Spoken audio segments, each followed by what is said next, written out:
अखंड मंथन के सभी दर्शकों को नमस्कार। मैं हूं शेखर त्रिपाठी। आपका बहुत बहुत हार्दिक अभिनंदन। भारत के लिए भविष्यवाणियां के दूसरे एपिसोड में आज हम आपके लिए लाए हैं देश और विदेश के आध्यात्मिक संतों एवं शिक्षाविदों की भविष्यवाणी, जिसमें उन्होंने स्वर्णिम भारत के भविष्य की गणना की है। अमेरिका के प्रसिद्ध भविष्यवक्ता एंडरसन ने भविष्यवाणी की है कि भारत के एक छोटे से देहात में जन्मा एक परम धार्मिक व्यक्ति मानव इतिहास का सबसे महत्वपूर्ण व्यक्ति बनेगा। जनता उसे बहुत मानेगी। वह व्यक्ति समस्त विश्व के लिए आदर्श संविधान का निर्माण करेगा।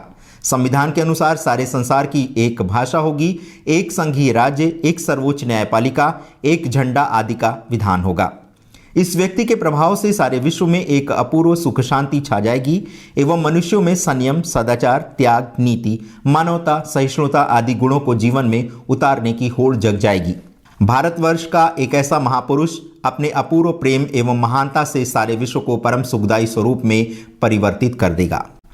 इजराइल के यहूदी परिवार में जन्मे प्रोफेसर हरार अपनी अचूक एवं 100% भविष्यवाणियों के लिए विश्वविख्यात हैं। उन्होंने भी भारत में किसी दिव्य पुरुष के जन्म लेने की बात कही है। प्रोफेसर हरार के अनुसार ये आध्यात्मिक पुरुष आध्यात्मिक क्रांति के बल पर पूरे संसार में प्रसिद्धि प्राप्त करेगा एवं उसका प्रभुत्व एशिया से आरंभ होकर संपूर्ण विश्व तक फैल जाएगा। उसकी बात सुनने के लिए प्रत्येक व्यक्ति विवश होगा और उसकी बात मानना बाध्यता होगी। इस शताब्दी के महान भविष्यवक्ता पीटर हरकॉस ने अपनी भविष्यवाणी में लिखा है कि भारत में आध्यात्मिकता तथा धार्मिकता की जो लहर उठेगी वह सारे विश्व में छा जाएगी। फ्रांस के भविष्यवक्ता डॉक्टर जूल बर्न के अनुसार भारतवर्ष में किसी एक ऐसे रहस्यमयी व्यक्ति का जन्म हो चुका होगा जो आज तक के इतिहास का सबसे अधिक समर्थ व्यक्ति सिद्ध होगा। उसके बनाए विधान सारे संसार में लागू होंगे। यह व्यक्ति 1962 से पूर्व ही जन्म ले चुका होगा। उसके अनुयायियों की बड़ी संख्या भी होगी।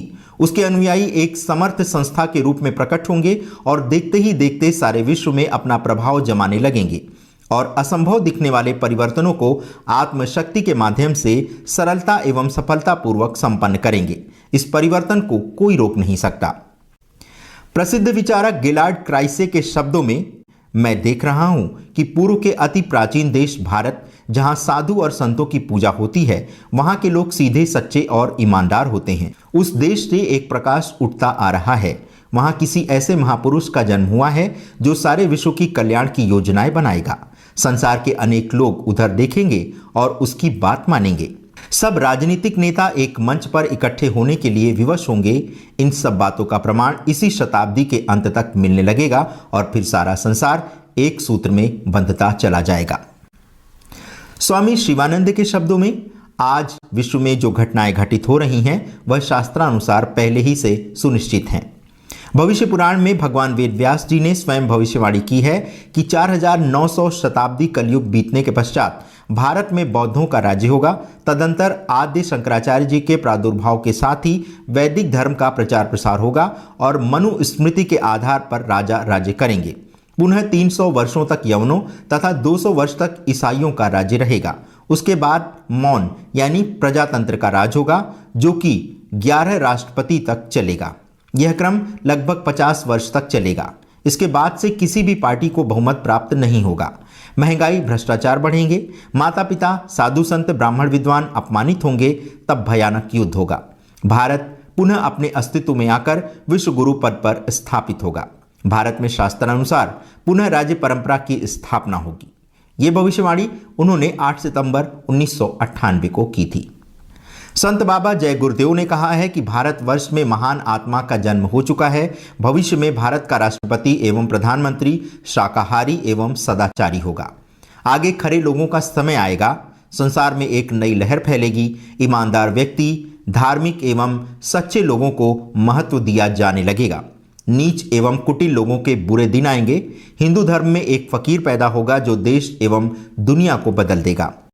भविष्यवक्ता ऑर्थर चार्ल्स क्लार्क के अनुसार, जिस प्रकार इस समय संयुक्त राष्ट्र संघ का मुख्यालय अमेरिका में है, उसी प्रकार संयुक्त ग्रह राज्य संघ का मुख्यालय मंगल ग्रह या गुरु पर हो सकता है।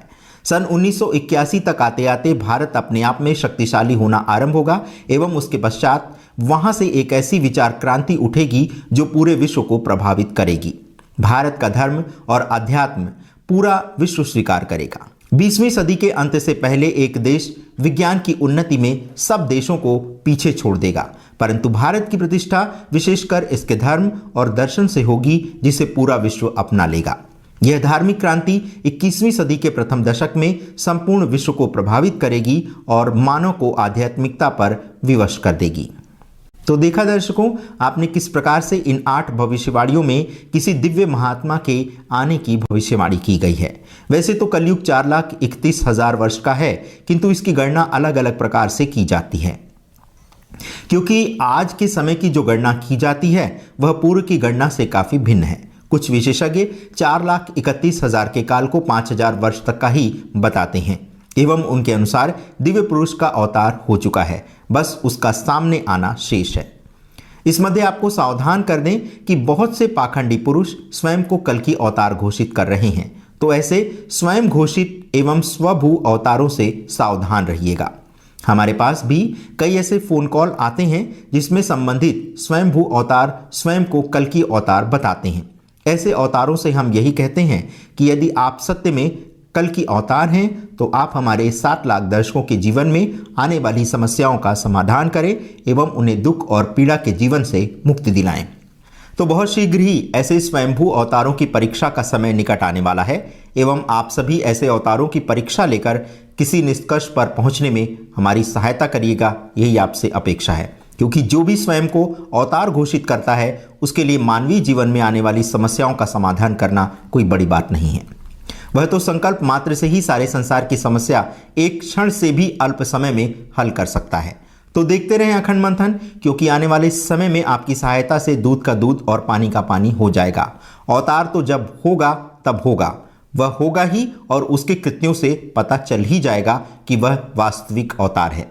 किंतु स्वयं प्रसिद्धि पाने के उद्देश्य से जो दावे किए जा रहे हैं उसे परखना भी आपका दायित्व है। आशा है आप इस कार्य में हमारा साथ देंगे। धन्यवाद हमारा प्रसारण देखने के लिए। कुछ दर्शक हमसे कुपित हो चैनल से हटने की बात कर रहे हैं, उनसे हम यही अनुरोध करेंगे कि ये मंच आपका है, आपसे ही निर्मित हुआ है और आपके ही सहयोग से चल रहा है। सनातन धर्म की इस मुहिम को अपना बल प्रदान करें, वरना इस्लामी एवं वामपंथी मानसिकता तो सनातन धर्म को निगलने का कार्य कर ही रही है।